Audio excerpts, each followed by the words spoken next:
After the ball is over, after this game is done, after the die lot's finished, and you are short just one, many a knitter has made a tearful and desperate call, pleading with their local yarn shop, go after that ball.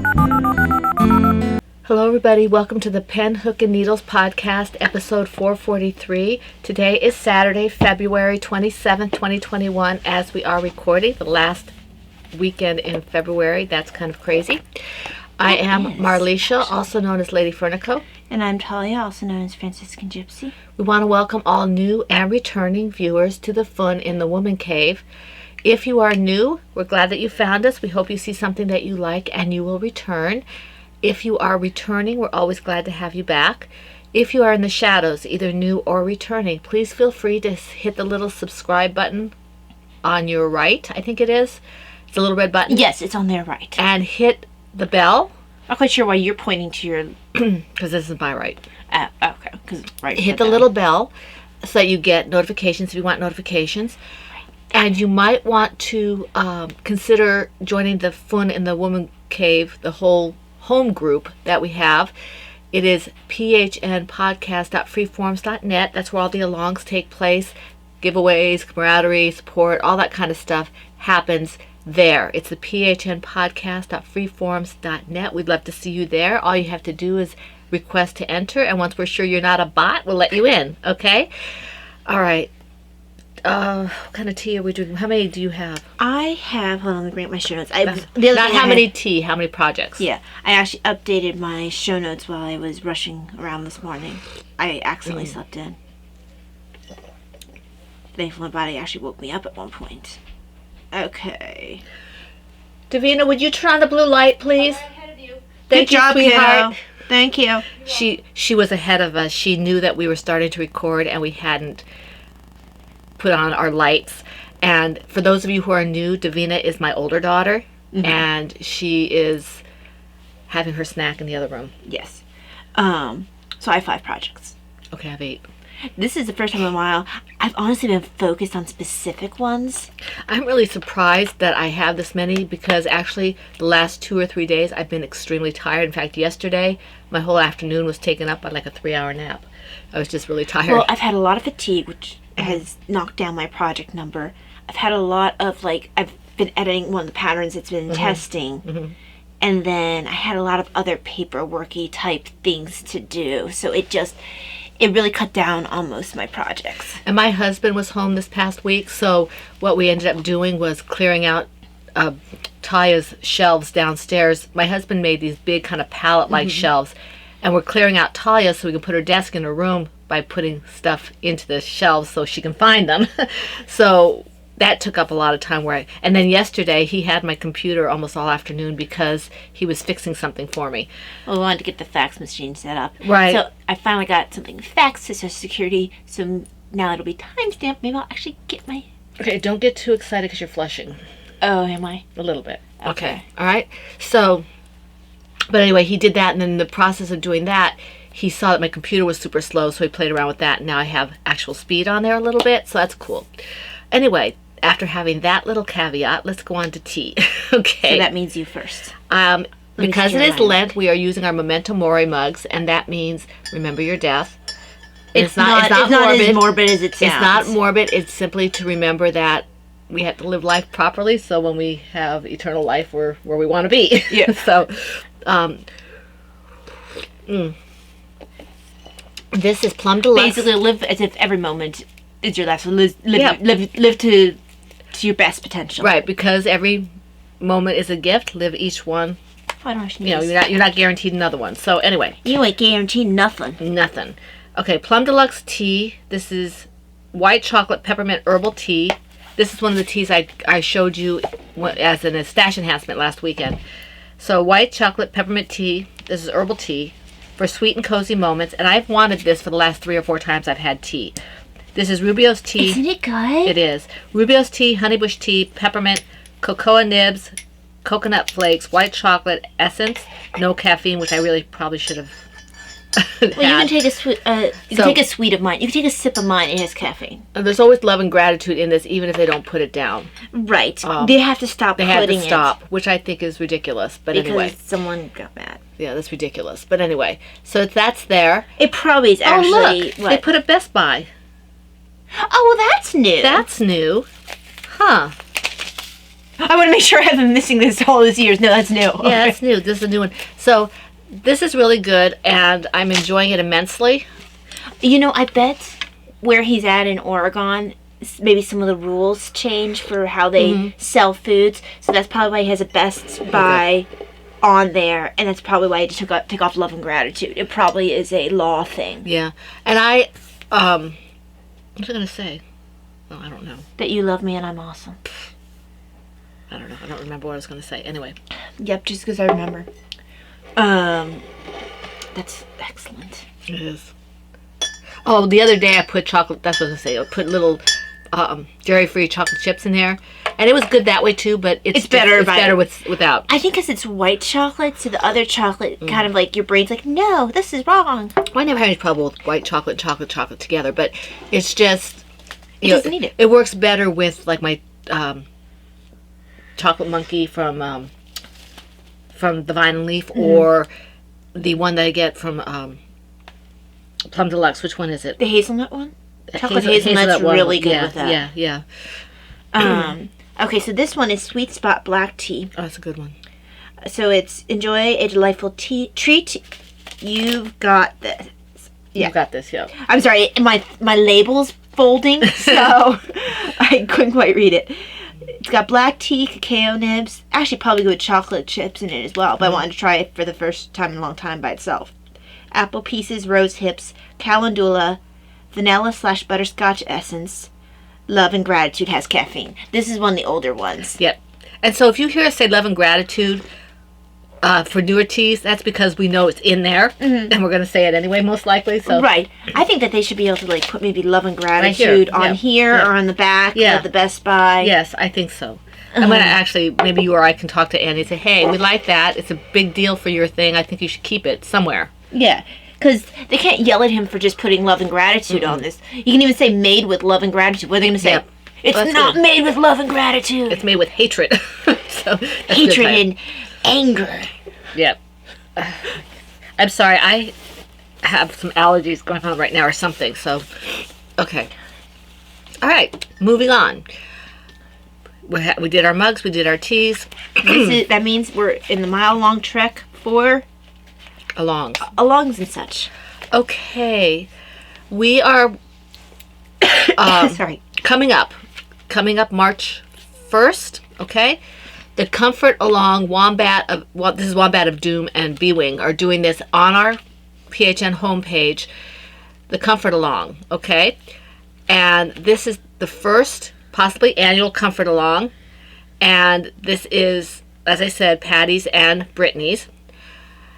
The main purpose for this event is to make specific items for donation to Comforting Crafts. This along will run March 1st, 2021 through midnight, June 30th, 2021. So if you go July 1st, it's over. No previous whips are allowed for this. It has to be started March 1st or later. It doesn't mean you have to stop making things for Comforting Crafts. It just means that you won't have a place to... Well, they'll always have a place because all year long it's a featured pattern for Christmas. Right. I just wanted to make it sure that Brittany's stuff is always in there somewhere. It's kind of like we always try to find a way. Mm-hmm. No previous whips allowed for this. Don't sing while I'm talking. Do you know? No. Okay. Items eligible for the Comfort Along can be knitted, crocheted, or loom knit. Specific items they are concentrating on dishcloths, washcloths, and hats. Hat sizes can be from young child through adult. There's a greater need for boys' colors or gender neutral, so please keep those in mind. Patterns like the Fits the Whole Fam hat by Cozy Up Knits are perfect since they are so stretchy and they are suitable for many sizes. It's a nice hat, okay? Chatter and pictures will all be in the same thread. One whip per project per week, the FO whenever it's finished. Oh, this If you are also in the Comforting Crafts Facebook group, please feel free to post your pictures there. And the prizes will be randomly generated through our normal method, random number generator, from the Comfort Along thread. And we have 2 prizes so far that they've told me about: 2 skeins of Dishy yarn, a dishcloth pattern booklets, and handmade greeting cards by B-Wing. And I am considering what I can offer from my shop as a prize as well. I will have to touch base with either Brittany or Patty for that. The hashtag for Instagram will be PHN Comfort Along 2021. And you contact Brittany for the mailing address for completed items. Do that, private message. We don't want her address on the public forums and things. Okay. Now, the PHN Christmas All Year Long, and this one I'm going to read as well because this one is how we usually do our alongs, and then I'll just change things as they differ. I need something to drink. Excuse me. No excuses. Okay. This runs from January 1st, 2021 through December 31st, 2021. That means if you get January 1st, 2022, it's done. Okay? Projects must be knit, loom knit, or crocheted. Previous whips will be allowed but must be worked on during the along. Chatter and pictures are all on the same thread. 1 whip per project per week. Post the FO whenever it's finished. For those of you who are new to crafting, whip is a work in progress. FO is a finished object. Okay? Prizes will be prizes we do have. I said they will be announced. We have them. Any FOs in Franciscan Gypsies Designs, Lady Furnico Creations yarn or my shawl pattern, Lollipop Girl yarns, or Laura Concert Designs will be eligible for 2 chances at a prize. As will any of, well, I'll get to that in a minute. The hashtag is PHN Christmas All Year 2021 on Instagram. If you use a featured object with a featured pattern, 3 chances for a prize for the finished object only. You are responsible for all multiple postings. If an FO uses 50 yards or less, please combine it with another FO. Operation Christmas Child or any project going toward Christmas donations is eligible for 2 chances at a prize. And we are also talking about Brittany's Comforting Crafts things. And Amelia House, I think it was. I think that's what she called. Amelia Project, I think that's what it's called. Okay. Projects that are made predominantly in the Christmas colors of shades of red, shades of blue, shades of green, silver, gold, purple, pink, or white are eligible for 2 chances of prize for the FO only. The 3rd chance goes with the pairing with a featured pattern or yarn. Okay. Let me see here. Okay. And the first quarter prizes, Looney Hiker, who is Pat, donated a copy of her new pattern. It's a hat pattern, the Cassie Nicole hat, and it's a really pretty colorwork hat, so that's 1 prize. And the we have 2 skeins of cotton yarn, Cloudborne cotton yarn in a taupe colorway, so that's a 2nd prize, and that was from Fiber Hermit, so thank you very much. Taupe's a fun word. What? Taupe's a fun Taupe word. is a fun word, yeah. Okay, the Ready, Set, Go Cal Lao 2021 is basically the same rules, okay, except that it runs through March 31st. So January 1st to March 31st, and no previous whips are allowed for this one because it's when you start all the things. And let's see here. No, I did right. Everything, even the featured yarns and patterns, are basically the same, with the exception that it's only my stuff, Taya's stuff, and Laura's stuff for this. The hashtag is hashtag PHN Ready, Set, Go 2021 on Instagram, and we do have prizes for that. It's a project bag with clear sides and a Caron Simply Soft, kind of a 2-pack, 1 light green, 1 darker green yarn. So that's 2 prizes for that. Then our last one here is PHN Out with the Old 2020. 2021 will be at the end of the year. Okay, so this one is for all those things when you went through your projects for the Ready, Set, Go, because in January we allowed you to frog projects and count those as a chance at a prize. For those that you decided you really didn't want a frog, but you wanted to finish them, that's where you put these, okay? This along goes from January 1st, actually it ends tomorrow. I didn't realize how fast it was coming up. Okay, so this ends February 28th, 2021. No new projects for this along. This is the time. I thought the first was Monday. This is the time to finish all the things. I have to start all the things. That's ridiculous. Chatter and pictures are all on the same. What? First is Monday. Yeah, that's what. Tomorrow's the last day. Oh, okay. For some reason, when you said that, I thought you said it ends tomorrow, as in like. Yeah, I probably did. Okay, it which means for my muddled brain, ends tomorrow means you go through tomorrow and the first. And to me, ends tomorrow meant stops. It stops. Yeah. So whatever you decide to knit, loom knit, or crochet is acceptable. If the project uses less than 50 yards, please post 2 of the items together. Okay, basically it's the same kind of stuff. We had the same featured patterns and yarns as we always do, but they must have already been started prior to January 1st. Okay. It's hashtag PHN out with the old 2020 on Instagram. And we have 2 prizes for this. A skein of Rub-a-Dub white super chunky yarn that was donated by Margaret, who's Fiber Herbert. Thank you very much. And 2 skeins of Peyton's Canadiana chunky green yarn, also donated by Margaret. Thank you very much. So that takes care of that. When that one ends, that's when the comfort along starts. Yes. So, okay. Out with the old and in with the new, right? Okay. All right. So now we start with rough drafts. I have 8 and you. And I actually have 6 because I added on this one. Okay. So I do double. I'll do double once, and if I have to do double at the end, I will. Yeah. This tea gets better when it sits. Some teas do that. Yep. Okay. Because I was afraid that maybe I hadn't let it put enough in there. Like maybe I should have had a heaping teaspoon, but no, I think it was just I need to sit. Okay. I'm a heaping teaspoon type of tea drinker. In my Ploverbird Mickey Mouse bag is my Spoiled Bunny Stomp scarf, this Cerebel scarf pattern. I actually worked on this yesterday as well as on the podcast. So that's kind of a first in a while. So I haven't done a whole lot of progress on it, but here it is. The yarn is... Okay, the pattern is by Sarah Sweethearts and is called Cerebel. And this is Test Design Yarns. You can't get the Cerebel. It used to be available on Ravelry. We can't find it anywhere. It's a free pattern, and Mom's been offering to send people the pattern if they're super interested. Right.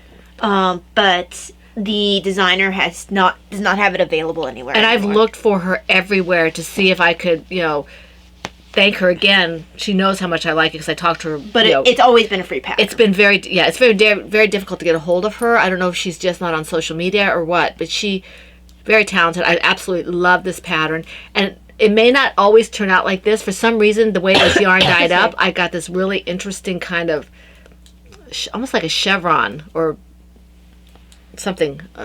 I really like the way that's turning out. So that's that. Okay, so oh yeah, you get one more. Oh, that's right, I do. Okay, this one I really don't know why I'm not finished with this one yet, except that you're not. I'm not.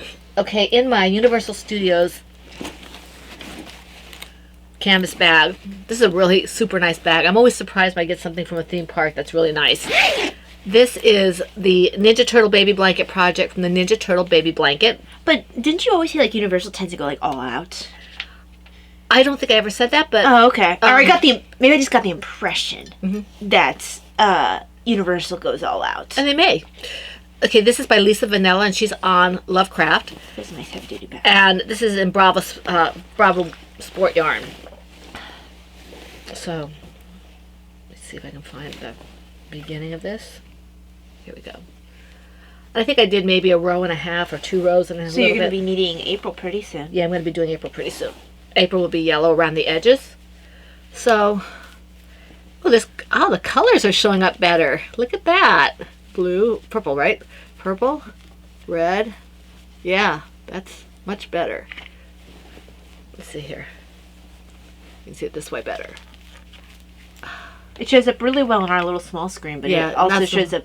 The one in the back's a little bit dark. It's dark, but it at least shows the color. For a while there, it was looking like the reds and orange were almost the same. Oh, okay, so at least you're getting good. Yeah, we're getting better color accuracy, if for lack of a better I'm term. not sure why we're getting better. I don't know. Unless some of the ways that we've changed the positioning of things with lights. It could be, but we've been doing this now for 2 weeks, 3 weeks with this. I thought that was good for the past couple weeks. No, it's been getting progressively better. I don't know what we've done. Maybe the lighting's better in the house with the weather or something. I don't know. And my little special thing that I know Christine last sent week me. it was good too, but last week we had snow on the ground, so I thought maybe it was super light in here because it does. Snow does that. So that takes care of this one. So you're next. Yes. Well, don't get too comfortable because it's a design. Oh, you and your designs. So in my Silver Shed USA Christmas Oops bag is an Oops is a bunny. Take a drink of tea. This used to be a drinking game. If we said Oops is and then added is a bunny, we had to take a drink of Yes, something. that's Valeria. For some reason, I think when I started feeling very unwell, it kind of fell out. Okay, but there's a design in progress in here. Okay. Whee! I want to do my stitch because I want to. You want to write your sentence? I want to write my sentence. And yes, that is a reference. Patty, I know you got that one. Okay, Patty is Wombat of Doom. And poor lady never gets out of a podcast without being dinged. All right. In my Because Davina used to be like, if anyone said they wanted to do something, she used to just be like, I want to write my sentence. Yes. I want to write my sentence. In my Pullover Bird pink and purple teacups bag is my comfy cozy shawl project from the scrap shawl pattern by Anastasia Sattel. And I think I'm a little crochet heavy this time around. Well, you've been crochet heavy. This one. It's just, you're going back to your roots. I have to be careful how much I do that because my hands hurt. So, But when you have your druthers, you definitely return to your crochet. well, they've got a lot better patterns now for crochet than they used to. You know, I still tend to prefer sweaters for knit, but that's only because it's really hard to get crochet gauge. Yeah. And crochet takes so much yarn for somebody was trying to say that wasn't true. that's I completely don't believe erroneous. that. I don't believe that. Anyone who's ever made a crochet sweater knows Or a different. crochet shawl. Right, crochet anything. Anything. So look at this. This Uh-huh. is where I've got. You see, I've done a couple rows on the bottom here, and this is one of my favorite patterns, as you guys know if you've been with us. It's because even with a single crochet, it takes more yarn to make a single stitch. With a knit stitch, it's just basically one wrap, for lack of a better term. With a crochet stitch, you have at least. It depends on the stitch of crochet. But even a single crochet is a thicker stitch than than any of the knit stitches, unless you're doing a bobble. Yeah. And I mean, also the other thing about crochet sweaters is they tend to be heavier, not just like, oh, they're warmer, but as in like if you have a shell or anything, Right. they're a little bit more likely to snap. You almost want to just keep it in the single crochet. Yeah. For a sweater because it's so heavy. Because I've actually had my shell snap on a sweater. I need to really wash the sweater I used to wear at work that had shells and snapped in certain areas. Really wash it and then unravel it so I can reclaim the yarn. Maybe even wash the yarn after that again. Yeah, you should. And then I can maybe use that for something else. Because it won't matter if it's snapped in places. I just will cut out those pieces and I'll reconnect it. Give that sweater a second life. As that sweater itself, or do something else. Different sweater, probably. Because it was enough for a crocheted sweater. It was a big crocheted sweater. I'll have enough for a knit sweater. I think I have some places where you can see in this sweater. This is a crocheted sweater. That one wasn't quite as bad of a stitch. No, it's mostly double crochet. I'm trying to see in my. You do have a little area where it looks like it did something around the yoke. Yeah, it's got some fraying and stuff around the yoke of this. Well, that has more to do with the acrylic, I think. Yeah, and this, this is actually one of the better crocheted sweaters because it's not an open stitch. It's just double crochet for the most part, the body of it. So you got some ribbing on the bottom. So the only place where I have some real problems that I have to worry about is the yoke. You can see it's open there. And under the arms. Which, I'll show you here. And I think this was my first That's sweater. actually fairly normal for any you see? sweater. You can develop that little gap. I don't know if you can see it. It's too... There. So... It's not uncommon to... A lot of times with knitting, when you see that gap after you make it, you just have to either sew that gap or just somehow seam it so it's not visible. Yeah. But I still like that sweater. It's a very nice sweater. It took me... Getting engaged was absolutely... It wasn't as... Well, that was Lisa Gentry, wasn't it? Lisa Gentry, yeah. And for the one I did... She's a very tight crocheter. Yeah. And the one I did for Shippett's Guys, for Shannon, I had to go up to down to fingering weight yarn. Right. And that was an interesting... Well, you're a very loose crocheter, am. so that's I am. part of the problem. I need to get a hold of Crystal and see what she does for those kind of things, because she said she's a super loose crocheter. But how many sweaters has she done? For crochet, I don't know. Yeah, because if she hasn't crocheted a whole lot of sweaters, it might not have been... She might have discovered the same thing as you, that... And for those of you who are unaware of one of my newer obsession podcasts is Crystal. She's crocheting, chronically crocheting. And she's really... she's a pistol. I love her dearly. She's another one with chronic illness. And she is very talented, and she's the sweetest thing ever. So... She does have, she said she had on one podcast, she said she had a very, very loose gauge crocheting, so. Now, I do wonder now if I'd be able to get Lisa Gentry's gauge. Not that I really, I knit sweaters. I don't particularly like crocheted sweaters. But I wonder if I'd be able to get her gauge now, because I've tightened a lot as a crocheter. And I know my gauge has gotten a little tighter. But because I'm actively trying not to pull my stitches, which I think is why I get a larger gauge. But... Well, that's why we thought that you might get a larger knitted gauge as well, that you also pull your stitches. But I managed to get my gauge. Yes, you did. Yeah. I think it was partially because you had the right yarn for the project, too. Yeah. Well, that always helps. That does always help. Funny how that Shockingly. is. Yeah, funny how that goes. Okay, so this is another design. First of all, let me show you the bag. This is one, I've had this a while. I think I got this from like Knit Picks or something. This is bag. one of my earliest bags. And this used to carry my cross stitch in it. And actually, FYI, for people who might be interested, I am going to be destashing all my cross stitch stuff on Instagram. So you'll see pictures coming up as I take them. And so if anyone is interested in purchasing some cross stitch stuff, I will knock down the price off of what, it would be in the store or whatever.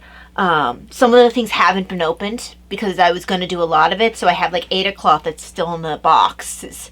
And I have like floss that's, actually some of the floss, even if I didn't use them, I would wind them onto the bobbins, write on the bobbin what it was, and then put it in a bag with other things of the same numbering. So it's all organized. So if that's kind of your thing, those kind of things will start going up on Instagram.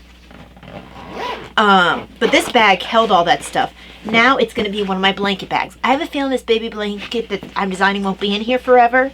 I have a feeling that once I start working on my bed-sized miter square blanket, it'll move in here because it's kind of stuffed in the Batgirl bag I have. Right. And then the baby blanket can move to the Batgirl bag. Well, I would like to have, I think I have a bag. It's not quite as big as that. Because this is really a nice size. I couldn't find one like this.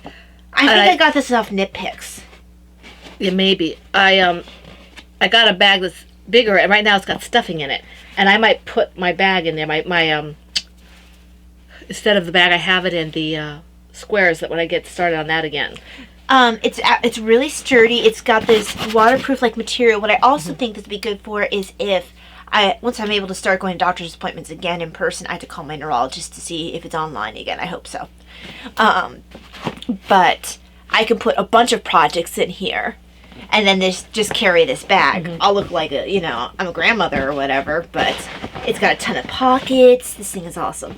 It's ugly as all get out, but in the most attractive kind of way. At least it's red. Kind of a rust. Yeah. So, nice size bag for one of my designs. Imut from the Shenandoah Valley Fiber Festival bag. Let me just finish my stitch here. Yeah, I think that was like one of my earliest bags. That and the one I have that's holding like my knit picks and needles. It's another one with handles like that, but it's like about yay high, and it's one of those long ones. And it zippers along the top, and then you open it, and it just sort of, when it's zippered, it looks oval topped, but when you unzip it, it's kind of opens. You realize I can't even have any idea what you're talking about. Oh, okay, I was trying to just grab it, but apparently, poor job. Yeah, apparently. All right, let me just finish the stitch, as I said.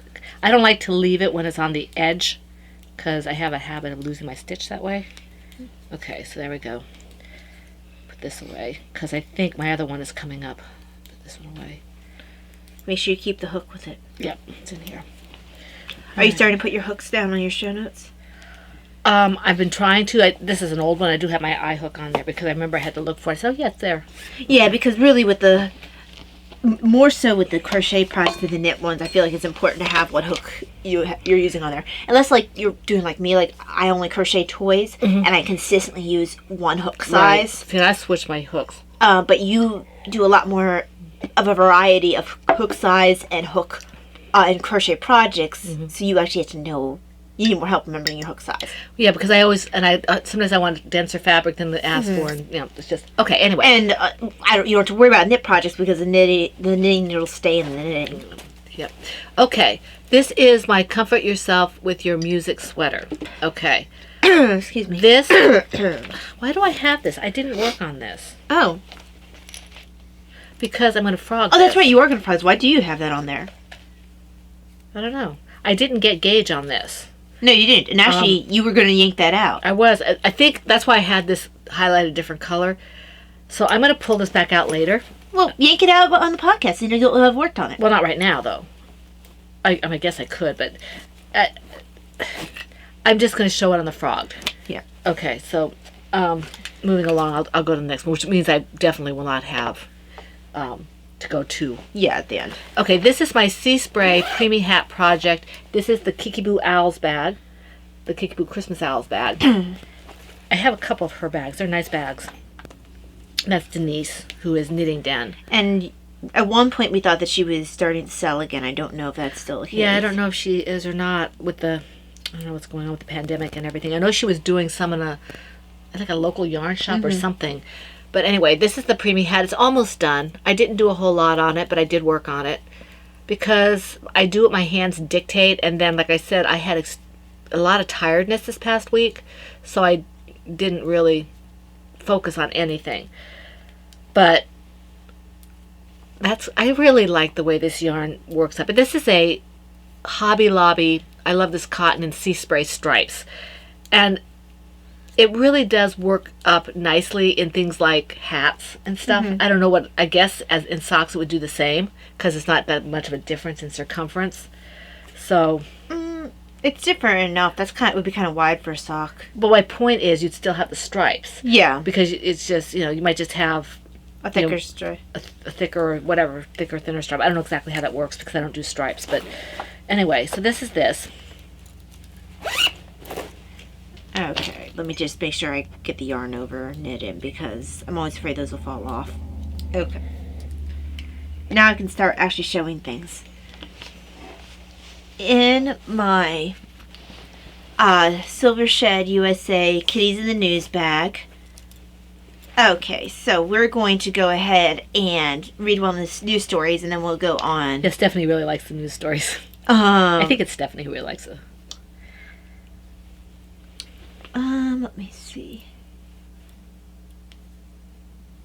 Here we go. Fish and Chips Union salutes winner of Cutest Boss Award. You did that one recently. Did I? Okay, let me choose a different one. Yeah, you did that one a couple weeks ago. Oh, here we go. We're going to do this one. Alley Cat denied appeal. Let me try a different view of it because the news story got cut off. So I need to find the top of that news story. I know it's got to be somewhere else because I usually repeat things. Maybe it's on the bottom. Because I just need to find the top of the news story. I know it's on here. No, that's a different one. Here we go. Alley Cat denied appeal by Sassy Selkirk Rex. Mangy Manx is back in the doghouse today as the courts denied his request for a new tail. Apparently he was interested in some plastic surgery. It's no tall tale, he pleaded. It's absolutely not a crime, he begged. They just want me on a hot tin roof, he whined. It's categorically un-American. Onlookers were impressed with his theatrics, but apparently Judge Havana Brown was unimpressed. Let him eat dog food, Judge Brown declared. Well, that's kind of a non sequitur. That is a catastrophe. And here is our poor... Can he be seen? Yeah, barely. There you go. There he is. So, if anyone wants to let our poor alley cat Mangy Manx out of jail, I'm sure that he would be very happy with an assist for his bail. Bail on his tail? Bail on his tail. So in this bag, excuse me, I call the project, I am really sorry guys, I have like this little bit of a, I'm sure you can hear it, my voice has this little bit of a frog on it. Okay, hopefully that takes care of it. I call this project Lake of Shining Waters, and this is the Ann sweater by Joanna Johnson. I'm using Knit Picks Indian Treasure in the colorway Sapphire Heather, and I picked this up an eon ago to knit some sweater or another. I'm not even sure if I knew what sweater I wanted to knit. I might have even been considering knitting one of Grandma's sweaters for me. Right. Because I had all the excuse me, other colors that I had for hers for doing the yoke if I wanted to. But you don't have anymore. No, I actually still have those other ones. Except for the green. Except for the green. You're right. I have a little bit of the white. I have a little bit of a different green and a little bit of the light blue in the cream. Mm-hmm. But at the time I had the other green as well. Yeah. So I'm in the middle of a row, but it's moving along. It's kind of hard to see progress with this because it curls. Mm-hmm. Even more so because of the baby alpaca. But as it grows, it has some weight to it. Why would that be even more so for baby alpaca? It's a very soft yarn, and it's not very stiff. Right. It's not like some of the wools. I mean, the wools would still curl, but I feel like because this is already a soft, pliant yarn, mm-hmm. that it's curling more. Right. But as it gets some weight on it, because it's not a very heavy yarn either, as it gets some weight on it, as I start building the sweater, it'll not curl quite so much. Right. Okay. Let's see here. We'll put this here in case I want to continue it. Okay. All right. My next one is in my Bags by Awesome Granny Fireflies bag, which I really do have to switch out because it's. I'm always afraid I'm going to catch the yarn on this, and I have done in the past. This is my bag and wrap project from the Burrow Wrap pattern by K.F. Jones, and I did a little work on this. So, and this is a Dragonfly Fibers yarn. So you can. I like to stop at least part way in here, so I don't have to worry about it falling off. But I don't know if you can see the colors. It's really pretty. It's blue, shades of blue. It actually reminds me of a color that I got from Knit Picks one time, but this is Dragonfly Fibers. It's just really super pretty. Matches my bag. And that's so important. That's part of the reason she hasn't moved it out. Probably. That and laziness. Sheer unadulterated laziness. Sorry, guys. Yeah, I'm about maybe a little less than halfway through this first section. So I think this tee is another one that improves with sitting. Yeah. Okay, so that takes care of that one. I'm gonna Okay. try and get this closed Here. without catching anything. Okay. There we go. I didn't work as much on this one. Worked a little bit on it. In my PHN Faces bag. There's a Silver Shed USA bag. Yep.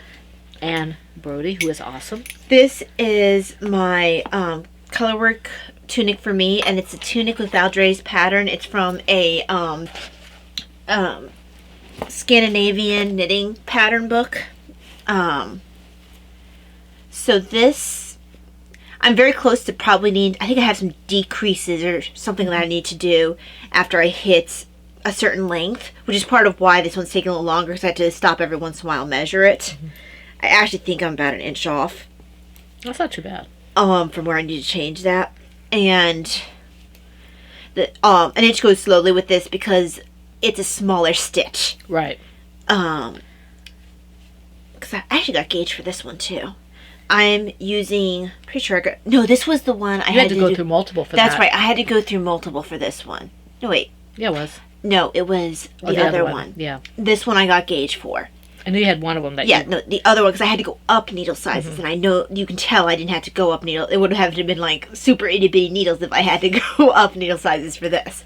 So I'm close to needing to do something, and then it's again, plain knitting for a long time until, once I get plain knitting again with this, I'll be fine for a long time, because then I don't have anything until I do the yoke. Right. It's not even like the yoke of that one sweater that I saw a booking podcaster where the color work starts like here on the sleeve, right, and then on the bust area, and then it continues on the sleeve and bust area, which I actually think is really cool when it's on. I don't usually see it on the sleeve as well, and I really want to knit that sweater eventually.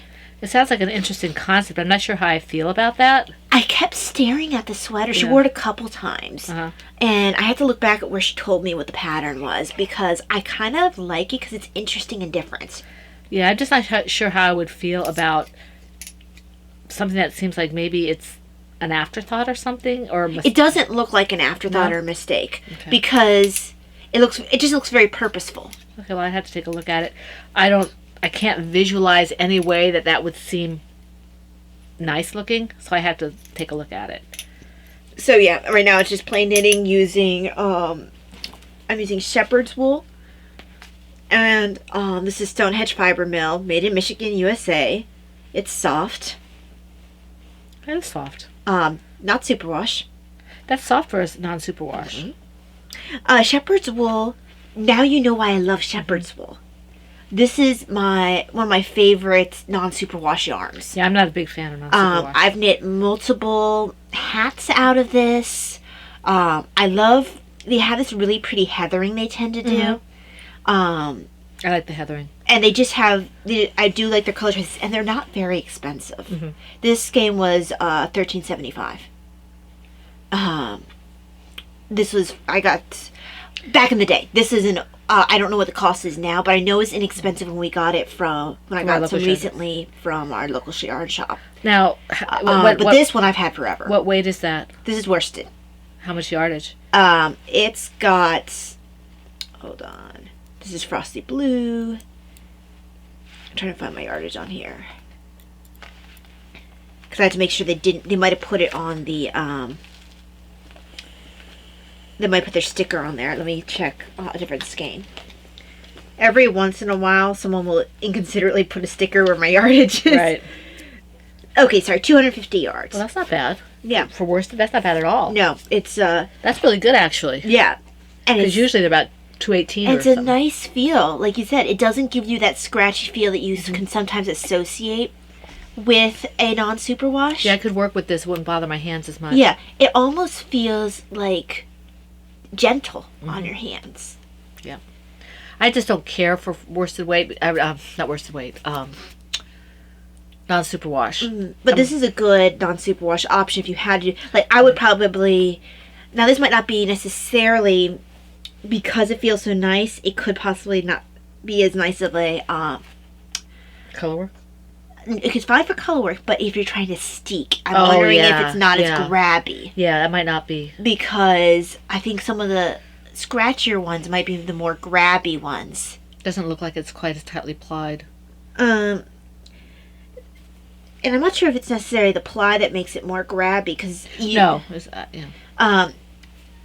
But the stiffness does, and this isn't particular. Because I remember Dan saying in his color work journey that when he accidentally had like some needles fall out of his knitting in the bag with the one he's knitting with that one special yarn for the color work, the stitches stayed by themselves Right. because it was just that kind of yarn. Mm-hmm.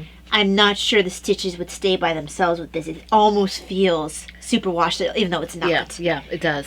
It's an option I could do because I'm not going to steek. Yeah. So, yes, here I set it right now. So, future references, I am never going to steek. Awesome. So when I do later it- on, when she steeks, Laura will be able to point back at this episode.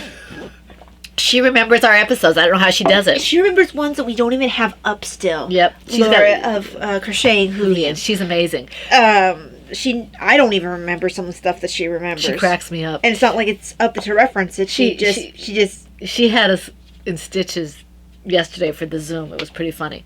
Okay. My next one is in my Turbo Knitter Mickey Mouse and Minnie Mouse on a yellow field bag.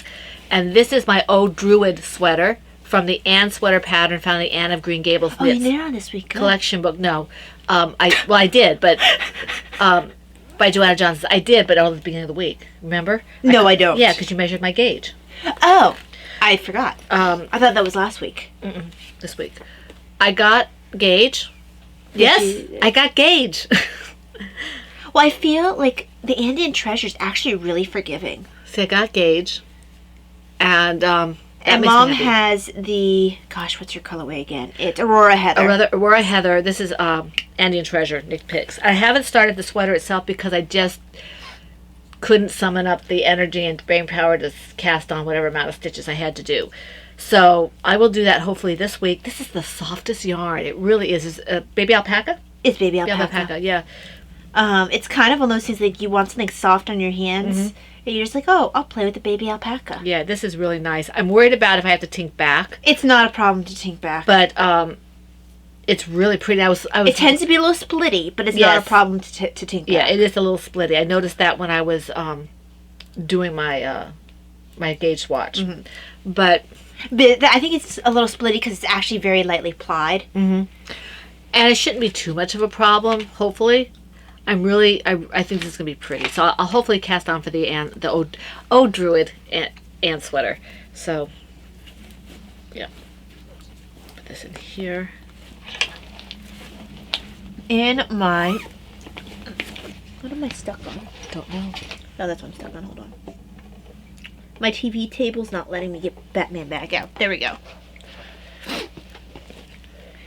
In my Bat Signal Silver Thread USA bag is my Puget Sound. The pattern name is Fundamental Men's Pullover. This is a pieced... He's in his room. This is a pieced knit sweater for my dad. I had to go up do multiple gauge swatches. I ended up with a US 10. But this is one, it's a very much, it's almost a recipe. No, it's more than a recipe. It's just that she gives you a lot of options. And she just says, yeah, change your needles until you get the proper size. This pattern, it gives you like instructions if you want to make it from in sport weights, DK, worsted, or bulky. I'm doing the worsted. This is Cascade 220. I had enough yarn. So this is the back of it. And like I said, it's a pieced sweater. This is actually what I've been working on the most because I think this was barely started last time. But this is a very mindless knit. I think I had to go like 17 inches or so before I had to worry about anything. So that's why it's just like, oh, I need to not worry about measuring. Great. This is the sweater I'm going to work on. Sounds like a plan. So I really love this color too. So I'm really glad to be working on it. Very cool. Sorry, something got... There we go. And it's actually going to be a lightweight sweater. It's a bit airy. But guys tend to wear it over a shirt anyway. So this way he won't feel like he's dying. Right. In his office, it's so cold all the time. He'll like that. So yeah, it gives an option that's not like sweater. That's basically, I don't know, for the Arctic, or sweater that's like just a nice light. Because my dad doesn't do cardigans. So this is He never has. I mean, I think when we were dating, he had a couple of the zipper ones.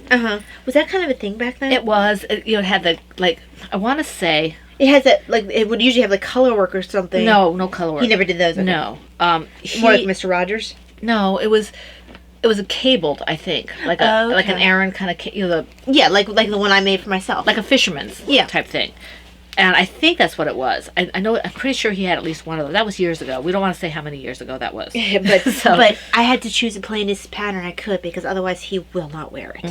He likes seeing things with a lot of design to it, but he won't wear it. He always surprises me, though, because every once in a while I'll do something and I'll say, "That's mine, right?"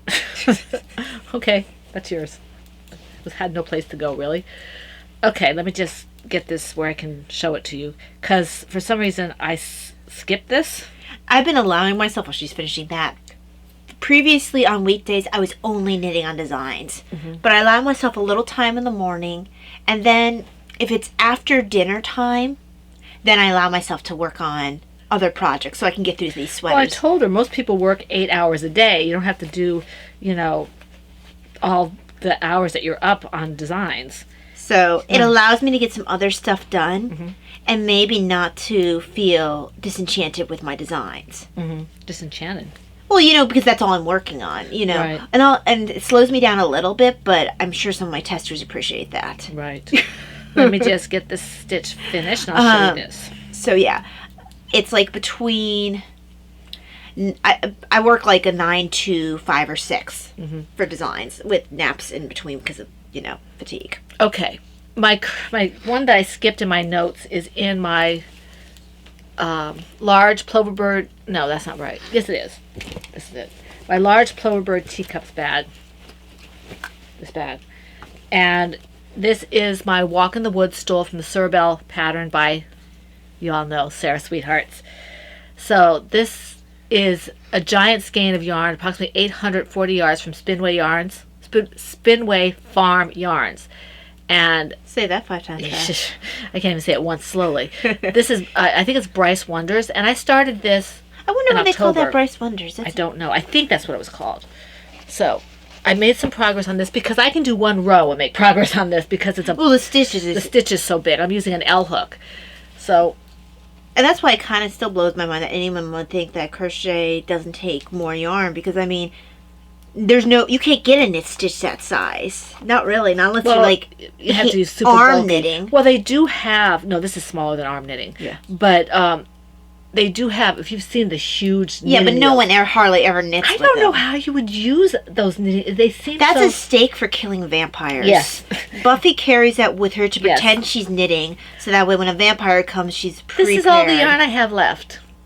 But Buffy is an old lady, if she's actually ever gets to that age. Yeah, I'm just doing my knitting. Vampire! Well, yes. Whoops. Anyway, this is the amount of yarn I have left of 800 and some odd yards. So this is coming along really, really nicely. I hope I can finish this one this week. We'll see. That is my new headcanon. That Buffy carries wooden straight needles that are ginormous. This is to knit with, so she can kill vampires as an old lady. It's getting very, very long, so I'm glad that I'm almost finished. This is a one skein, one mega skein, but look at this. I might have to keep this. I don't know. We'll see. Maybe I'll give it to my mom.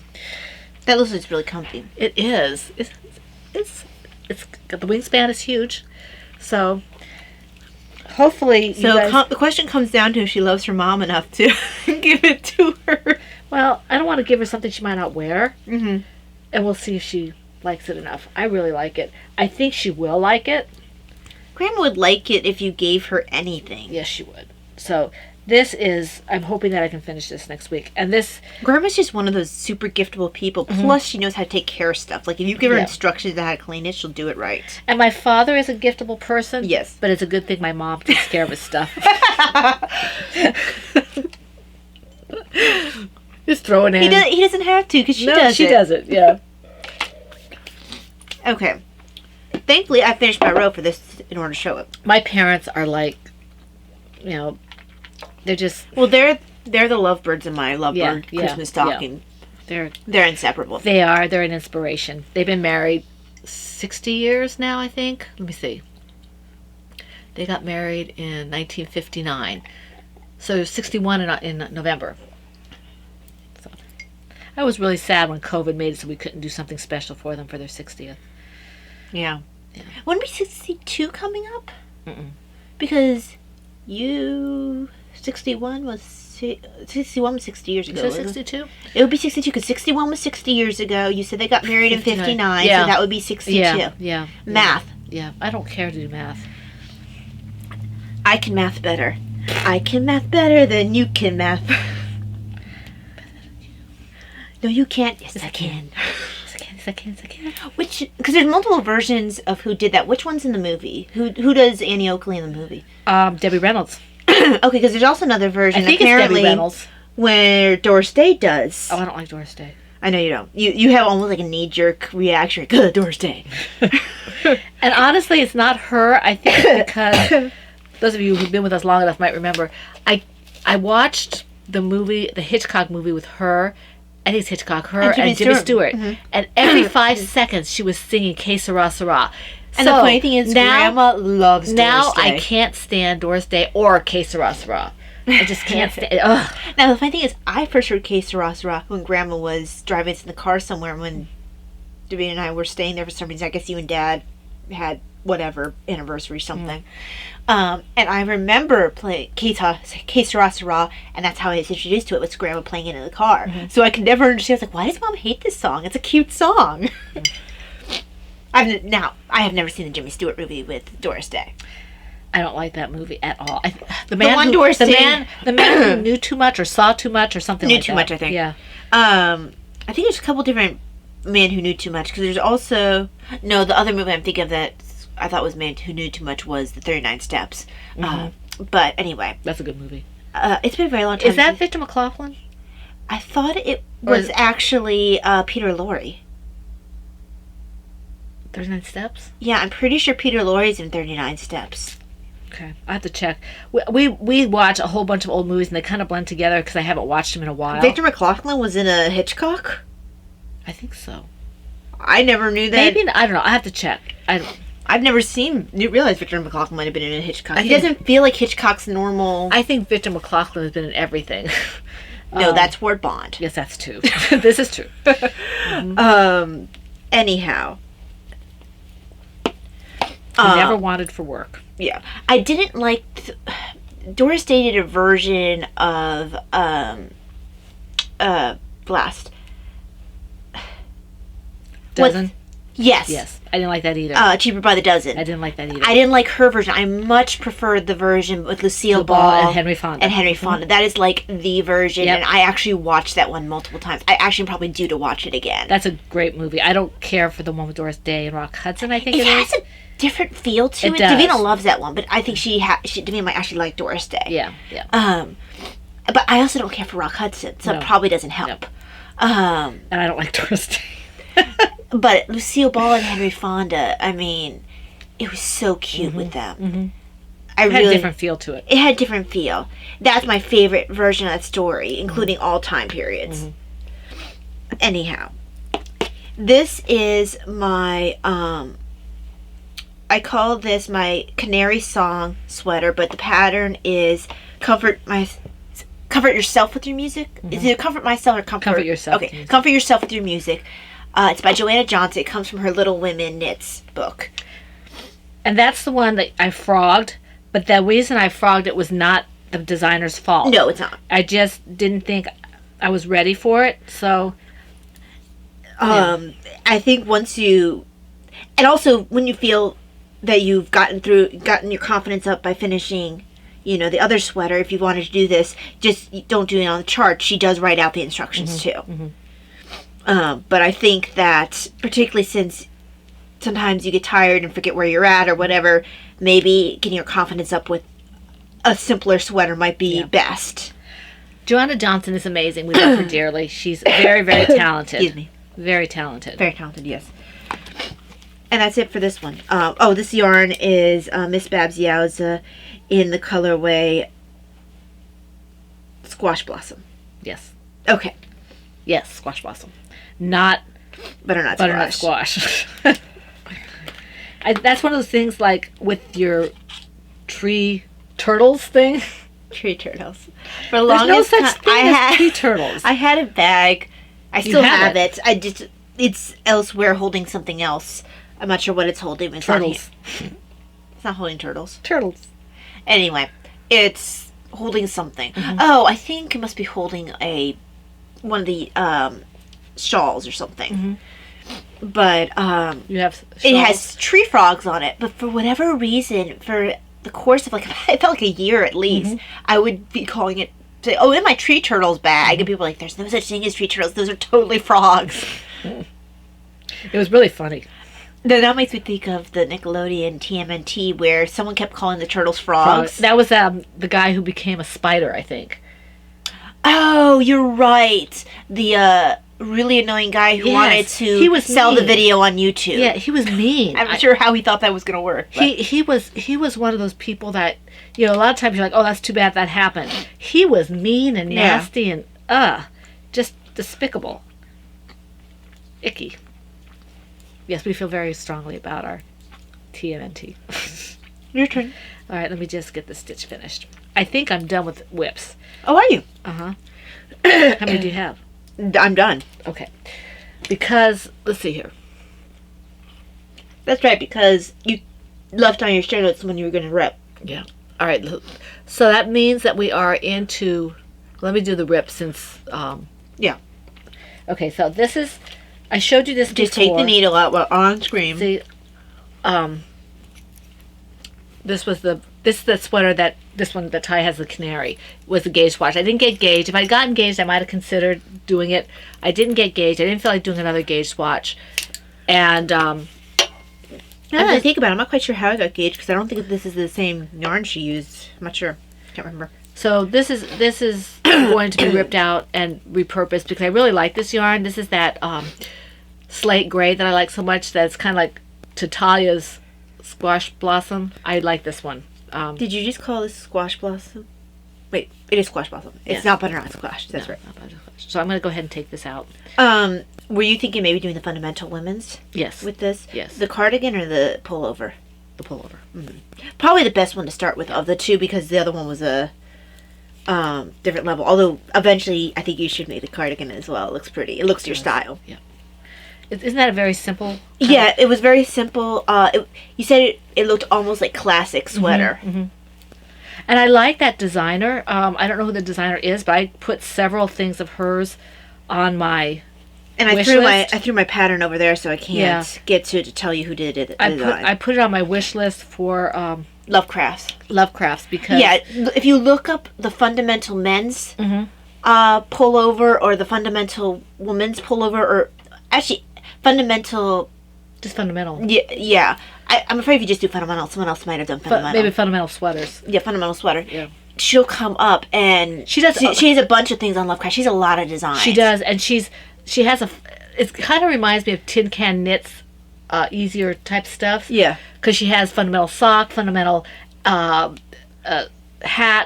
she has fundamental series. What makes it different from Tin Can Knits though is like her pullovers are in the round, whereas this lady's fundamental stuff is knit flat and you seam, and that's why Mom's starting with hers. And she does the different weights of yarn.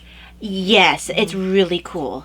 I had mentioned with my sweater that she writes out the pattern for you for sport, DK, worsted, and bulky for her fundamental patterns. Yeah. And then she also includes a worksheets so you can plug in your numbers and there, your patterns there. Because she also has a myriad of sizes.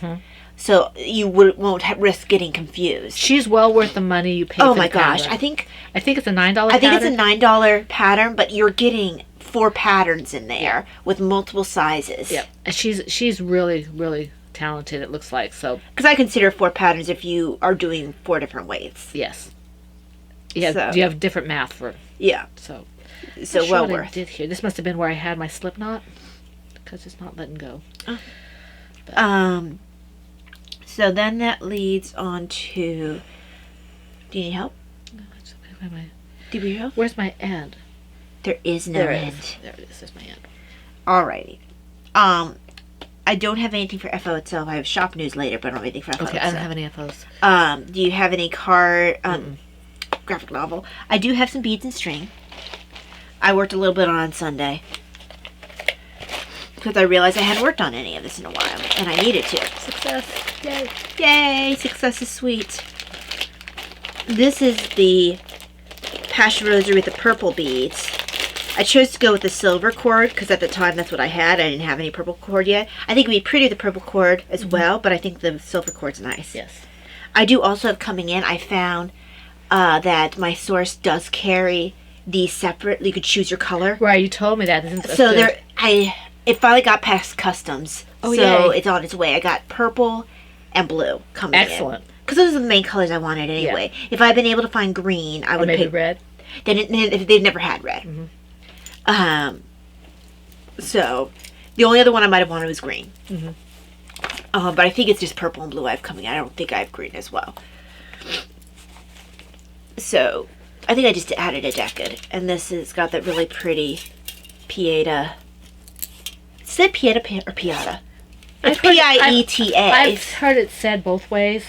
Like Pieta doesn't make any sense because Pieta does not make an sound. But I have heard a lot of people say Pieta. I bet that's a common mispronunciation. I bet Pieta is more correct. Because Italian is like Spanish, where you have a different kind of... That doesn't make sense with their sound. I bet it's Pieta. Anyway. Thoughts? Pieta or Piata? I'm sure... Not that it matters. Not that it matters. I'm just curious. It's kind of like when I asked how people pronounce Hanukkah. Or not pronounce, spelled Hanukkah. I'm just curious. Inquiring minds want to know. Kills the cat. And you end up on that bag. I did mostly finish my Padre Pio rosary. I just need to like trim the ends and stuff so I can put it up. I do want to try it with hematite beads at some point. That'd be nice. Or the ebony wood. Ebony wood actually might be even nicer than hematite because it would give... I feel like Padre Pio would do like the ebony wood with a dark cord. It feels very Franciscan. He was a Franciscan, right? Yeah. So... But I wouldn't give him like a normal wood like I would St. Francis. St. Francis has like a nice brown wood. Padre Pio would be like black wood. Lighter so he can do his by location. So there we go. There is my Padre Pio rosary to go up hopefully soon in my shop. Actually, I need a wood rosary on the to be made. I was gonna say on the hooks or needles, and then I realized it made no sense. I need a wood rosary on the go anyway, because sometimes if I'm having neuropathy, the stainless steel or the hematite will bother my hands. It'll hurt a little bit. So then I work with the wood because the wood isn't as painful. Which sounds weird to say. I get really sensitive to temperature when I'm having neuropathy. So I am actually glad I have my own wood rosary now too. Okay, and the final one that I worked on, this is just something, I'm repairing a rosary for Mom. I still need to choose the cord for the other one I'm repairing, but I went with a dark navy blue. You might not get this till like a Christmas or something, because I did have to completely rebuild. That's fine. And choose new beads. That's fine. Maybe Mother's Day. I'm not worried about it. So I went with silver Our Father beads because the original Our Father beads, first of all, I couldn't use the original beads because they were, the hole was too small. So what I did instead is, I have to remember that I left these spaces on purpose because you like more space. What I did instead was I got a silver bead for the Our Father bead because the original one had a capped bead with silver on it for the Our Fathers. And then the originals were blue beads as well, so this is a hematite blue bead. And the beads were, they weren't round like that, were they? They were like a... No, they were round. They were? Yeah, they were round. They weren't as large. Right. And this is a navy blue cord, a paracord. The centerpiece is beautiful. This was like a something anniversary for that shrine. For the shrine that we go to for our retreat. So I'm not sure. I've never seen a centerpiece quite like that, and the crucifix is just as pretty. If you can find yours and you can find red beads, eventually you can redo yours. Yeah, I know mine's in my purse somewhere. I just have to find red beads eventually. I'm really snobby about my beads. Now, I do have some... What's the surprise in that? You're snobby about a lot of things. Well, I really, like, if I'm going to make something like this, I want it to be the highest quality I can possibly make it. Absolutely. And well, that's not snobbishness. So, I really am very picky about what beads I choose. You have to use the proper word. That's not snobbishness. So, like, I don't... If it doesn't seem like high enough quality, I just won't use it. There we go. And that's why I also... If I find a better quality cord, even if no one's complained about it, I change cords because... I don't want people to complain about it. Right, exactly. So those were... Or that was my beads and string. Do you have any shop news? Not really. I'm a little frustrated with myself for not getting to the dye pots, but like I told you, my time's been taken up with other things. Well, and also, my stuff is strewn all over the basement because we cleared out my storage shelf. We're slowly but surely going through those boxes. I cleared out a couple boxes last night. A couple of well-loved, I think it fell in my... Okay.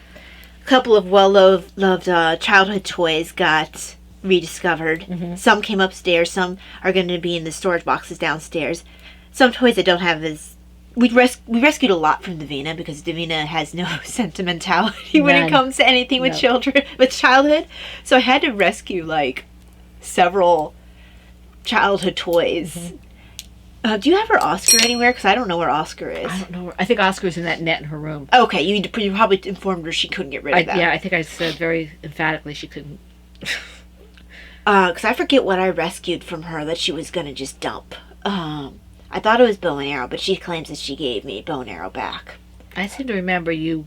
I thought I rescued them. Yeah, I'm pretty sure you did. Because I thought you just had them, like, to dump, and I was like... Well, she probably had them to dump, and then she, in her mind, when you said you wanted them, she gave them to you. Right. Because I seem to remember you rescuing them. Okay, so it's not just my... I could be mistaken, but...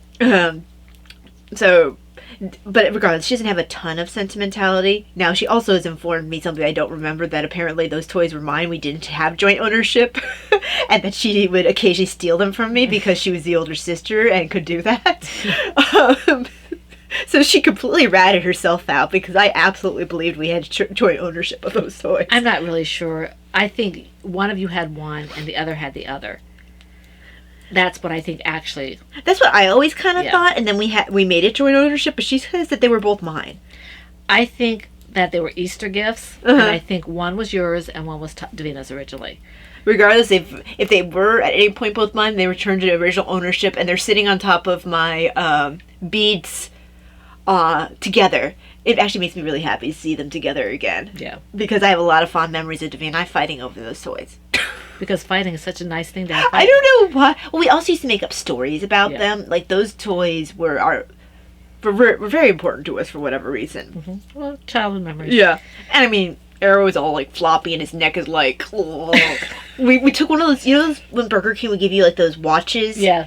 And you put a collar. Yeah. We made it a collar, so we probably actually made his neck worse when we did that because we strangulated the poor toy. That's why he never barks. Anyhow, I'm not even sure how we got off on... Oh, because of the mess downstairs. Yeah, so I didn't have any place to hang my yarn to dry where I was worried about it getting damaged. So, and I didn't take pictures or anything. I've been a bad indie dyer. I will try to be better in the next couple of weeks.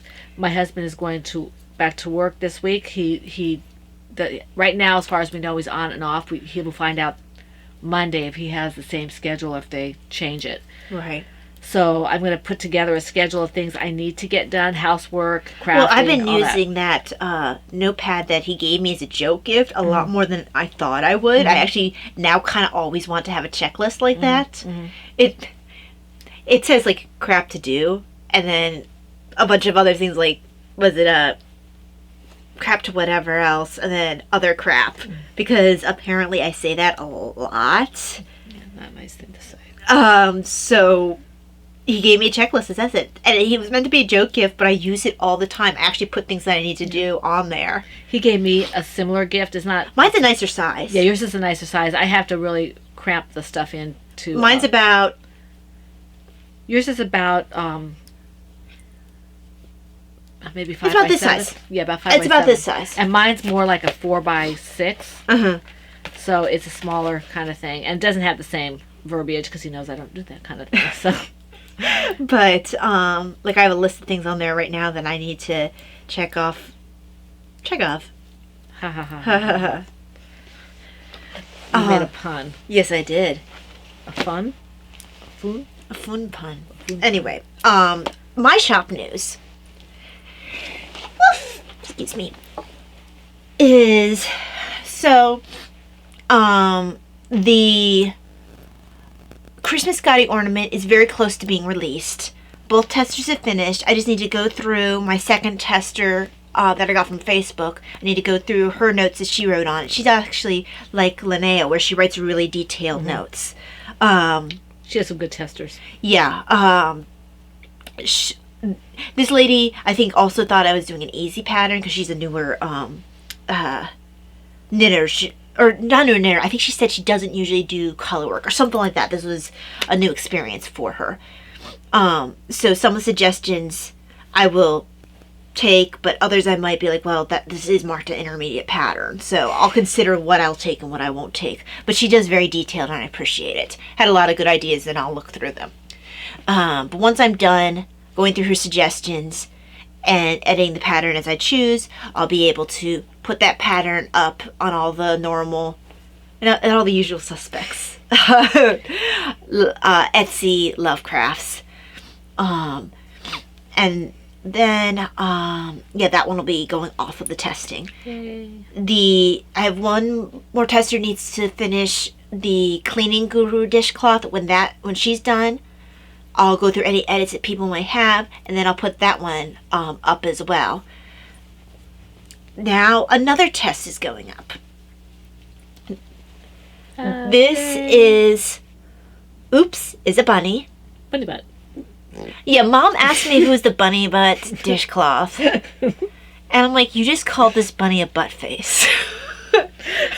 I would have to know what it was to be insulting it. I didn't know what it was. So here he is. He's definitely not what she called him. He's adorable. I didn't call him anything. And I have one more testing slot available for this, to the best of my knowledge, at this time. I had to make sure before I post it that none of the other Patreons snagged the last spot. If they did not, you'll see it coming up as a test with one slot open. So, yeah. As soon as that last slot is filled, I'll send out the pattern to the peoples. And I made the release date, the anticipated release date, April 1st. Oh, April 1st. I'm sorry, not April 1st. Let's see. Yeah, we're going on March. So, April 1st, rabbit. Rabbit. That is also April Fool's Day. Yes. Not that we do anything on April Fool's No, Day. and this, this is a really quick knit. I don't expect I'll actually get to April 1st. Mosaic is, I think we were talking to our patrons yesterday, we were saying, one of them was telling me how potato chippy they find Mosaic. Mosaic's horrible to design if you do the way I do. But it's fun to do. But it's really fun to do. It's just, as a designer, you have to think things through a little bit more. Maybe not as much if you're doing more of the, what they normally have in Mosaic, where they don't have pictures. They have more designs and stuff like you see in some of the Islamic architecture, or maybe some of the Russian, where it's more of like, designs and shapes or whatever. Geometrics. Yeah, because I know when I was studying I think it must have been art history or something, and they were covering the art in Islamic mosaic. I'm not even sure if they call it mosaic for that, but Islamic art, they were saying, like, yeah, they can't have pictures, so they have all these pretty designs, and it's actually truly gorgeous designs. Oh, they're beautiful. Absolutely gorgeous. But I can see how it might be easier to do a mosaic in knitting versus you're actually building a picture. So you need to have it in proportion, but you still need to work with the mosaic rules. So challenging, but apparently I had an obsession for a while. I have one more dishcloth that's hopefully going to come pretty soon. Okay. But yeah, that's design news for me. I've actually been pretty active design-wise, even if this week I only had 2 designs I worked on. Also, I'm working on an actual book that I want to put on Amazon that could be gotten in physical form for tortoise versus hare. Now, the Oops's bunny dishcloth will not make it there. The other bunny ones that I'm working on right now that are not released right now will not make it there. But they will eventually probably be in their own bunny collection. Because I don't have any other turtles at this point. Right. If I do develop other turtles, then it will be like Tortoise versus Hare Part 2 or whatever. Yeah. Book 2. Volume 2. Volume 2, yeah. But right now, Tortoise versus Hare is just what's currently released. And I only have one more pattern to format for that. I've tried to make all of the... Because through the years, my way of wording things has become slightly different. The way my patterns look has become ever so slightly different. So I'm trying to make them all in line with each other. So there's consistency. And then I also have to, when you're doing a book that's going to be print, you want to shrink down. So it's not quite so big. And I had to do that as well.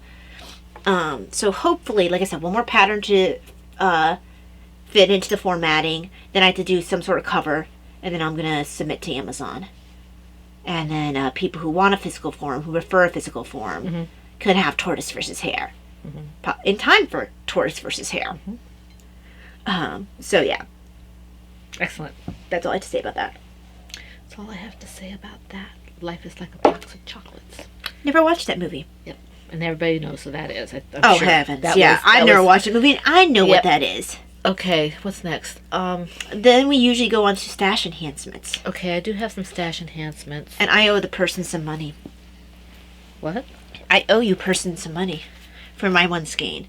They've changed the way the thing looks. Let me show you. Where's my stitch marker? I don't know. Oops, here's your thing though. Where's my stitch marker? Did it fall into my knitting bag? I don't know. I thought I had left it on here. Oh, there it is. Oh, okay, you did leave it on there. I just wanted to say, I just think that they've changed their... Yeah, they have changed their... Oh, right. Their label. This is the old label. This is the new label. Even though the old one is probably a little prettier, this one is actually easier to read because I don't necessarily need to see right on top that it's nitpicks. I know it's nitpicks. It has nitpicks down here. The most important thing for me to know is what yarn it is. And this one has Indian Treasure really small, whereas here Indian Treasure is super big. And it doesn't have what the thing, the weight is. Yeah, I think it has another point on here. Yeah, it has it down over here. But I like the way they did this, even though it's not quite as pretty. This has all the pertinent information right on the front. It has the name of the yarn, the weight of the yarn, the colorway, and the yardage. Whereas here, you have to look for it. You really have to look for it. All you have is Knit Picks, Indian Treasure, Sapphire Heather on the front, and everything else you have to search out. So actually, this is a more practical design. It's an improvement. That's really cool. When I got good on you, Knit Picks. When I got her that, I got 3 skeins of this. This is also Indian Treasure Sport Weight, Aurora Heather. This is for my sweater to finish out my sweater, the Anne sweater. Right? The Anne one, yeah. Yes. And I'm not sure how long it's been since they've changed the label. I got this yarn a very long time ago. It has to be at least 8 years. This is amazingly soft yarn. So that's that. And then I got, for my journaling, for my Catholic journaling, I got a couple you did get yourself... Oh, stickers. I thought you got yourself the book. No, I haven't got the book yet. Actually, this goes to Talia. I got one for each of us. K-Fu. These are examination of conscience. Those that of you who are Catholic know that these are for when we go to confession. So, oh, this is nice. I might stick this when my little thing for the excuse me, Liturgy of the Hours is supposed to arrive on Monday, so I'll either stick this in there with my Liturgy of the Hours, or I'll stick it in the front of my Pauline prayer book. Right, because right now this has been a focus for me, so... You know, I feel like this painting might be a Dutch master. I know I've seen that painting before. And what I like about it is... You can tell, first of all, you don't have a ton of paintings where ladies that pregnant. Right. And this is very typical of the Dutch masters. It's hard to see, but she has the weighing scales. I was wondering if this was that one that Daddy likes so much. Vermeer, or it doesn't look like Rembrandt. No, it doesn't look like Rembrandt. But remember how she, like the water pitcher and all that kind of stuff? I'm wondering if that's him. I'll have to look this. Does it say on the... I'm looking to see, but that's definitely a Dutch master. Because I can't read this without my glasses. I don't see where they credit who did the painting, but it's fairly typical of the Dutch masters of with that style. It also, they tended to have the stuff with the weighing scales, and she's holding that little weighing scale. It was supposed to be symbolism, Christian symbolism. A lot of times they would have to, they would either hide things in the paintings, or they had certain symbols that just everybody knew. Yeah.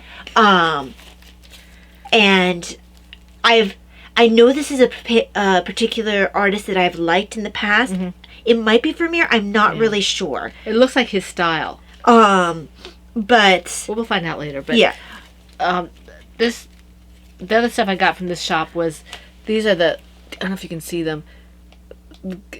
Each heart represents a person in our faith. The one with the flowers is the Blessed Mother. The one with the thorns is Jesus, of course, and the one with the flowers, the lilies, is Saint Joseph.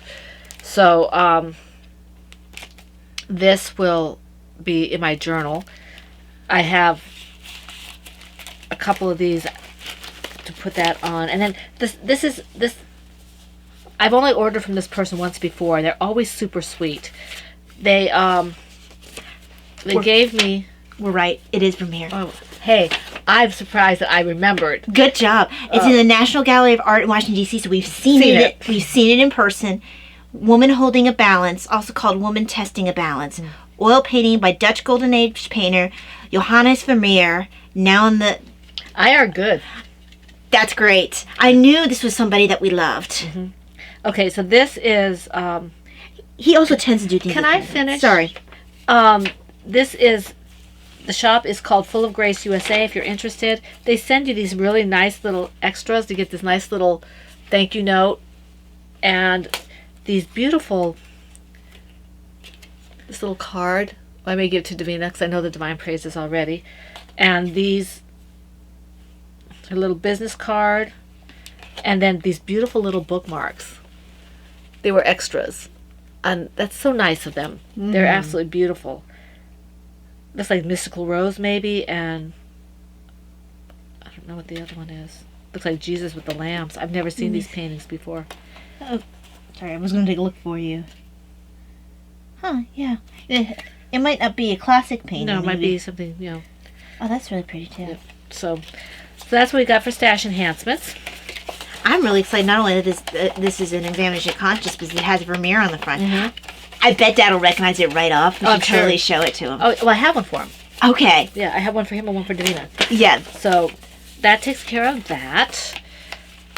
Dad really loves the Dutch Masters, and he passed that love on to me when we were in Boston. All of us have that love. He doesn't care one way or another. He didn't pass it on to me because I already had it. Yeah. Because I when I lived in Belgium, we studied the Dutch Masters. I don't remember a whole lot, but we studied it because I was stationed in Belgium. My dad was stationed in Belgium when I was in high school, so I went to Brussels American High School.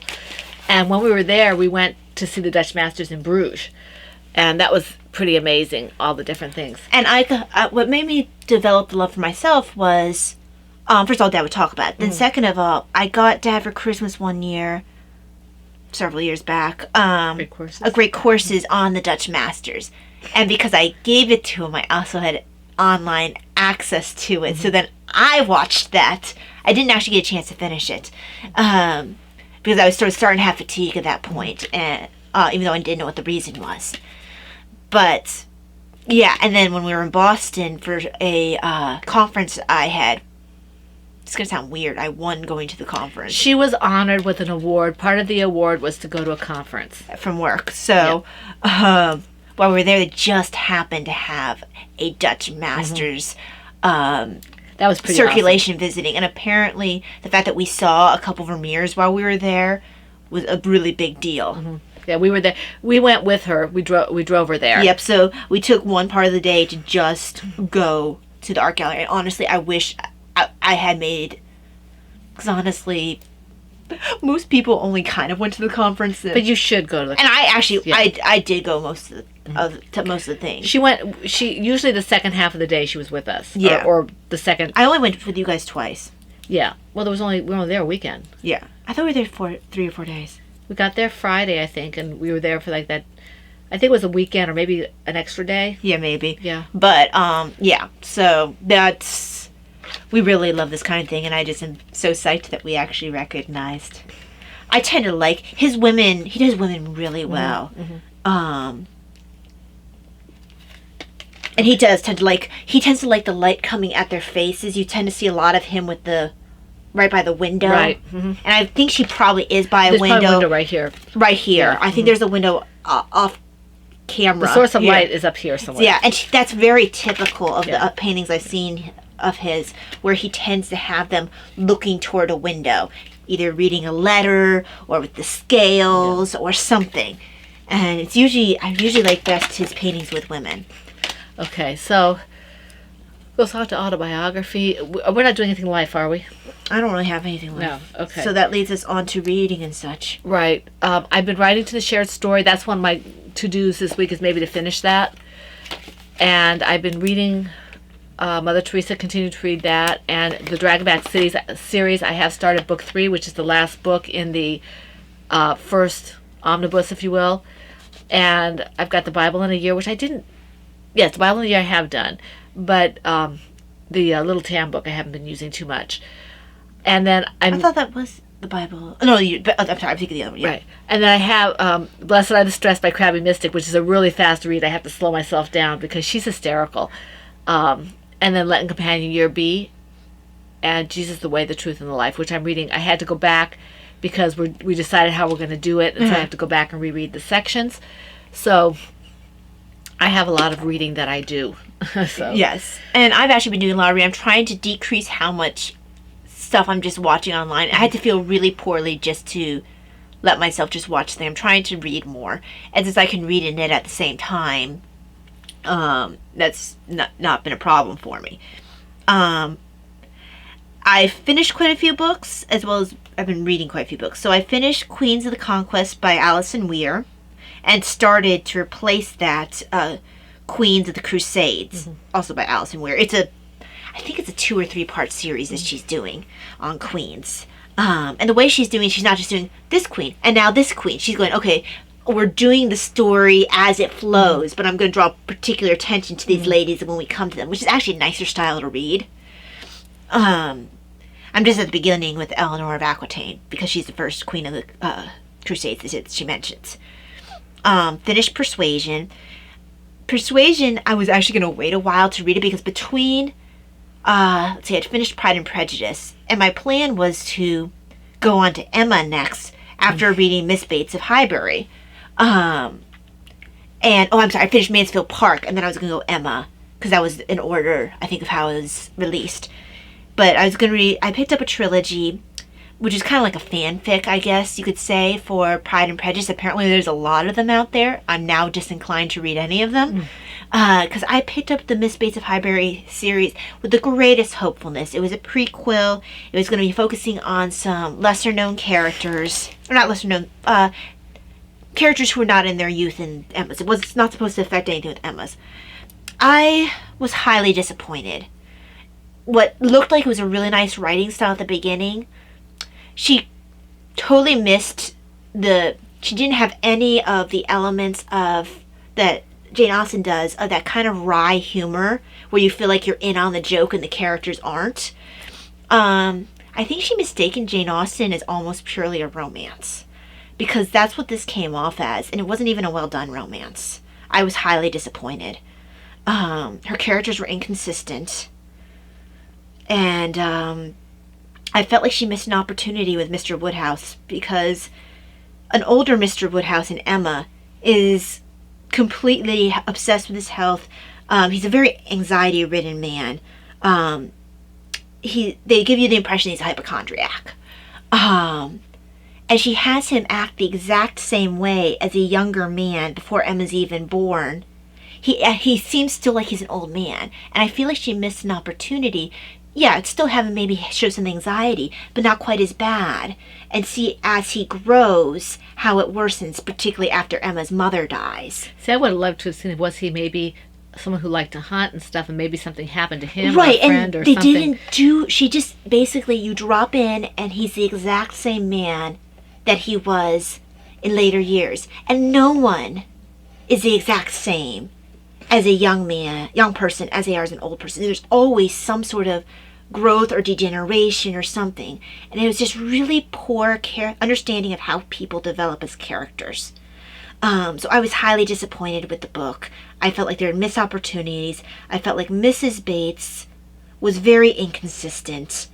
They were trying to show her as calm most of the time, and then all of a sudden she just acts erratic, and it just came out of nowhere. And at that point I was like, you know what, I'm done. I returned the books to Kindle, and instead I picked up to Amazon. To Amazon. I had them on Kindle. I only gave the book 2 stars. And I made sure I put spoiler warnings on it, and I explained in great detail why I did not enjoy it, because someone else might not be able to return the book. But I started instead. Where are you? Did I put you in the wrong section? Did I put you in at all? I know you're here somewhere. Oh, there you go. Sorry, it got hidden. Jonathan Strange and Mr. Norrell by Susanna Clark. Okay, she succeeds where the other author failed. Again, it's set during a similar period of time to Jane Austen. It's a little bit later. It's more Victorian. She doesn't fall into the trap that a lot of historical fiction falls into, where they feel like they need to over-explain everything. It actually feels like you're reading an author of that time period, because she just goes into terms and references as if you should know what she's talking about. She references Gothic novelists and doesn't, like, if you don't know who that is, you'll miss the inside joke. I was giggling because she made a reference to Mrs. Radcliffe, who wrote she was like the big name in Gothic novels. And she was describing a character who looked like a Gothic, novel, Byronic hero type. And she describes him as, like, he looked like he just stepped out. And then after she describes him, she mentions that he looked like he just stepped out of one of Miss Radcliffe's novels. And I about died laughing. It was just, she has that wry humor that is very like Jane Austen. Actually, all the reviews that are written is like, even both positive and negative reviews both said, yeah, it's like a weird mixture of fantasy and Jane Austen. And it really is. If you like Austen and you like fantasy, you will probably like this novel. It is an older writing style, very much like Jane Austen's, but it doesn't feel like it's a poor copy. It feels like she just basically took on some of Jane Austen's style and then put it into a fantasy context. So I've been really enjoying this. It's an 800-page book, so I'm going to be reading it for a while. But I highly recommend this if you like fantasy and you like Jane Austen. Then I've been reading my Agatha Christie's again. I started with Problem at Sea, which is a short story for Hercule Poirot. It felt a little rushed, but still, it's Agatha Christie, so it was enjoyable. Also finished Death Comes at the End by Agatha Christie. This one came as a surprise. I didn't realize she set one in ancient Egypt. And I loved it. Don't go into it, though. I won't. I'm suggesting that you read it. It's set in ancient Egypt. Started and finished The Secret of the Chimneys by Agatha Christie. I'm still reading Ascension Lenten Companion Year B by Father Mark Topes. Continue to read Complaints of the Saints by the Crabby Mystic. Continue to read Jesus, the Way, Truth, and the Life by Marcelino di Ambrosio. And I started The Seven Dials Mystery by Agatha Christie. It's the second part of her Superintendent Battle. I think it's like 5 books, and I've always liked him. It comes after The Secret of the Chimneys. So yeah, I've been doing a lot of reading. You take a breath now? I have thoughts. You have opinions is what you have.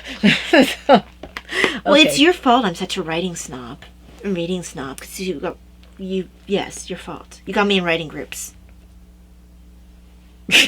So it's your fault that I'm such a snob about writing. Anyway. And character development. Moving on to, we're not going to do any... I take no She never does. She never does. That is, like, blatantly untrue. You left yourself wide open. I take, like, responsibility for the stupidest things. Anyway, moving on.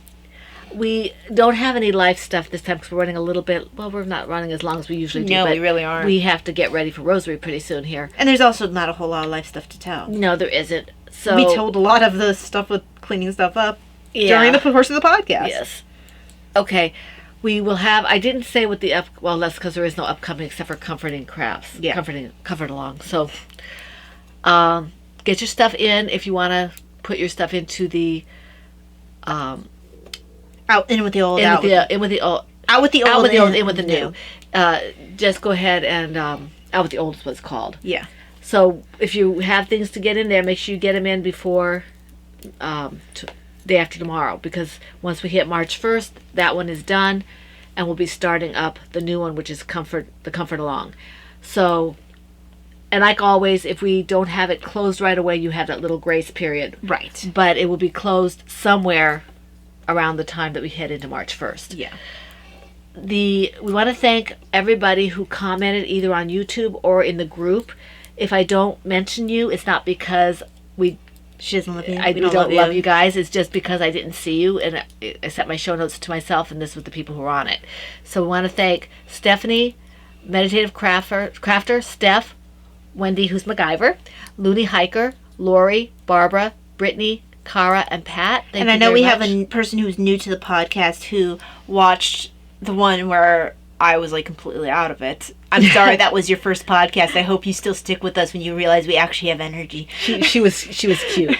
She was very cute. We're glad to have her with us because she actually commented not on the most recent one, but the one before it. The one where I was recovering from a really bad migraine. Yeah, and that was after I'd already thanked everybody and after we had already done our podcast, so I didn't know she was there. So we want to thank her as well for joining and for commenting. She's really sweet.